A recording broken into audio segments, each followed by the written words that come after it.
Pero si volvemos a la semana para no recordar del presidente que pues obviamente debe estar muy golpeado, un episodio que marca un antes y un después en las decisiones de lo que se llama el control constitucional. El control constitucional, en donde discrecionalmente puede pasar lo que diga la Corte en el momento que considere la Corte. Jenny, ¿con quién vamos a poder entender bien el tema? Julio, por primera vez en la historia de la Corte Constitucional se determinó con ponencia del magistrado Jorge Enrique Ibáñez Nájar que en casos excepcionales, frente a una norma abierta o manifiestamente incompatible con la Constitución, se pueda producir efectos irremediables o que lleven a eludir el control de la constitucionalidad. Es necesario que la Corte adopte medidas. Precisamente para hablar acerca de la importancia de esta decisión que se toma de manera histórica por parte de la Corte, saludamos al abogado constitucionalista Sergio Estrada Vélez. Abogado, ¿cómo analiza usted la decisión que se adoptó en las últimas horas y que pone un freno precisamente a las reformas del gobierno, si considera la Corte que en medio de las demandas que se están estudiando son inconstitucionales y podrían generar efectos irremediables para la democracia? Bien, muy buenos días, don Julio, don Alberto y demás integrantes de la mesa de trabajo, y igualmente a los oyentes, agradeciendo la atención y por supuesto un tema, como ustedes lo acaban de indicar, de los más complejos e interesantes para la teoría y práctica del control constitucional. Es una decisión bastante relevante, pero me voy a permitir compartir que no es de alguna manera nueva, porque anteriormente de ello vamos a hablar.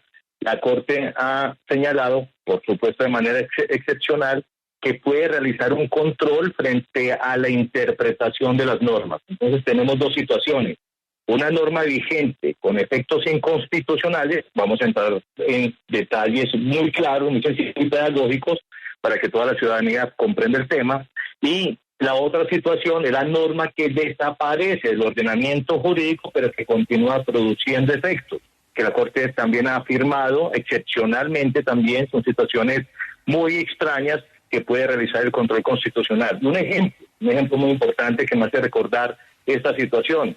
Cuando el Centro Colombiano de Estudios Constitucionales, del cual somos directores, demandó en la Ley 1098 por la adopción homoparental, una de las razones, uno de los argumentos, era la interpretación sistemática que realizaban los funcionarios administrativos que prohibía la adopción homoparental. O sea que es un caso excepcional, no es nuevo, pero se amerita todo el análisis que ustedes están realizando.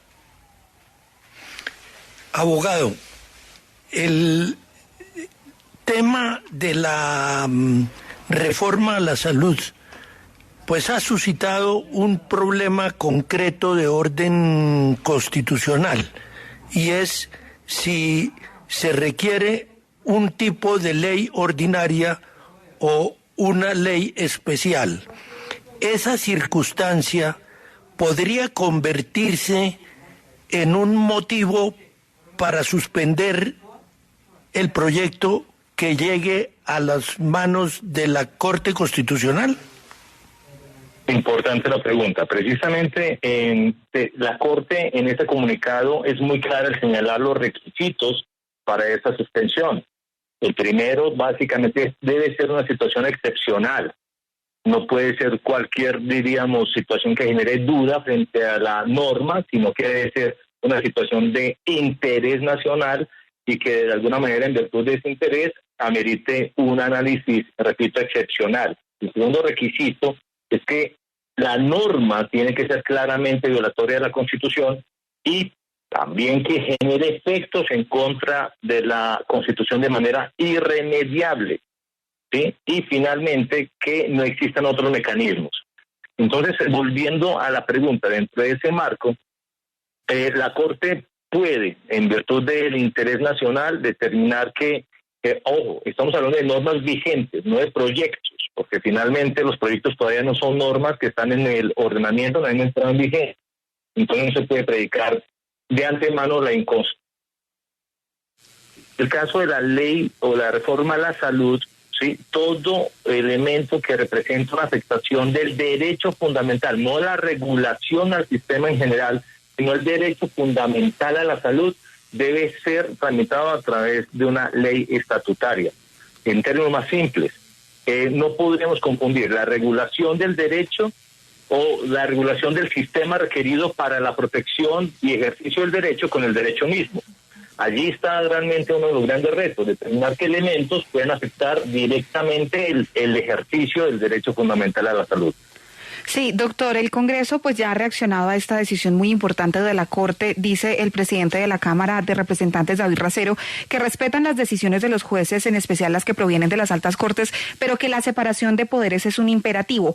¿Para usted esta decisión generaría de alguna forma un rompimiento en la independencia entre las ramas del poder público, o será que el representante Racero está entendiendo mal la decisión y está entendiendo el mensaje como que es para los proyectos que están siendo discutidos y no para las leyes sancionadas?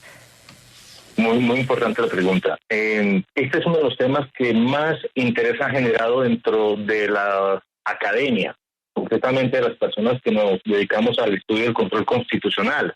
¿Por qué? Porque precisamente está en tensión la potestad o la facultad que tiene la Corte Constitucional o todas las cortes de controlar las leyes, pero al mismo tiempo velar por la primacía constitucional y la protección de los derechos fundamentales.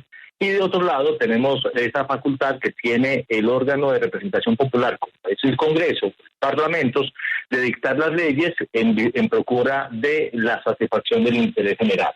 Inevitablemente hay unas tensiones jurídicas y políticas que remediarlas, diríamos, de manera general o en abstracto es muy difícil. Y la invitación a la que realizamos es precisamente todo dependerá del contexto de cada país. ¿A qué hago referencia? La mayor intervención de una corte en las funciones políticas del Congreso depende de la mayor preocupación del Congreso por proteger la Constitución y los derechos fundamentales. Si no hay una protección eficaz por parte del Congreso, mayor debe ser la intervención de la Corte y viceversa. De tal manera que ahí la invitación es a que ambos órganos, o en general los tres, el Ejecutivo, el Legislativo y la Corte, hagan un ejercicio de ese principio de colaboración armónica entre los poderes, pero al mismo tiempo un control a las funciones que cada una de esos órganos desarrolla. Esa es de alguna manera la sugerencia. De alguna forma también se comprende la preocupación del presidente del Senado en cuanto a la decisión de la Corte, pero también hay que decirlo, no nos debe extrañar porque finalmente la realidad social siempre va a exigir una intervención del derecho. El derecho está al servicio de la sociedad y principalmente el derecho constitucional tiene que estar siempre muy cerca de esas transformaciones sociales y de esos requerimientos sociales. Doctor Estrada, pero es que esta situación no es nueva. Esta situación y esta realidad social pues ha sucedido desde que existe el control constitucional de las normas. Por eso le pregunto, ¿por qué ahora y no antes? ¿Por qué la contundencia de la Corte Constitucional frente a este tema en este momento y no antes, cuando ha habido otras normas evidentemente inconstitucionales, pero que no habían generado una reacción tan contundente de la Corte? Claro, muy importante esa pregunta.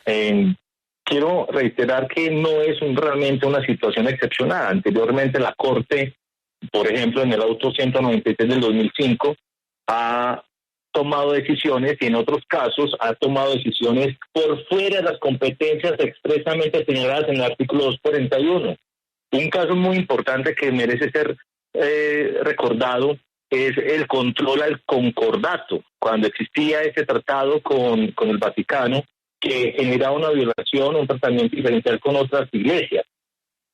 La Corte, saliéndose del control, o mejor, de las competencias del artículo 241, estableció, en virtud del principio de las competencias implícitas, la necesidad de proteger la primacía constitucional.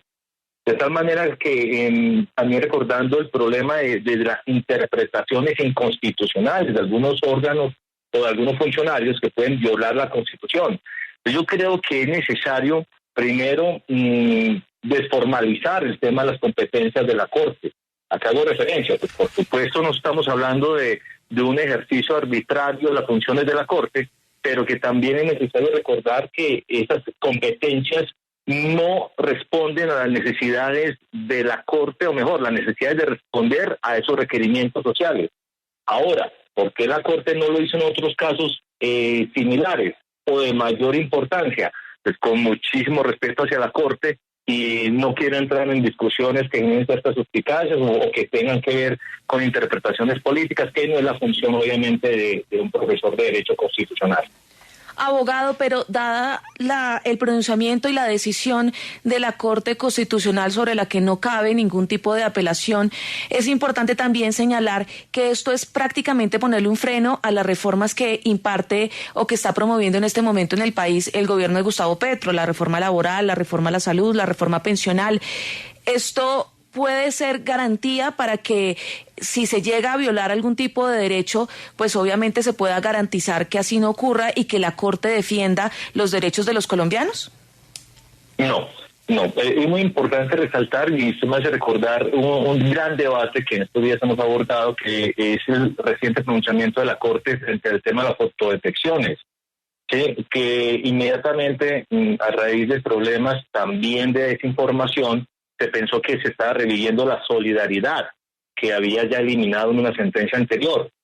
No, la invitación es a abordar con mucho detenimiento la decisión de la Corte. Yo no veo esa preocupación o no veo ese riesgo, porque la Corte es muy cautelosa al reconocer que son situaciones excepcionales y al establecer las condiciones o requisitos que debe cumplir el caso específico para que la Corte intervenga. Y quiero resaltar uno de los requisitos, es que se generen efectos irremediables, ¿sí? Esto es, que la norma sea claramente inconstitucional, con efectos irremediables, y que no exista ningún mecanismo para poder revertir esos efectos que pueden afectar sustancialmente la Constitución y la institucionalidad. De la Corte también tenemos que estar más pendientes, no de la decisión de la Corte, sino de la argumentación con la que se va a tomar o se va a soportar las decisiones del control. Ese es el punto clave para poder ejercer un análisis detallado sobre esa argumentación. Pero la Corte invita, y ha sido muy respetuosa, a que efectivamente se genere un debate alrededor de sus argumentaciones. Por supuesto que esa es la labor de los medios de comunicación y, por supuesto, de la ciudadanía en general. Abogado Sergio Estrada, constitucionalista, gracias por estar con nosotros en W Radio y por hablar acerca de esta decisión histórica que ha tomado la Corte Constitucional en Colombia. A ustedes muy amables. Feliz día.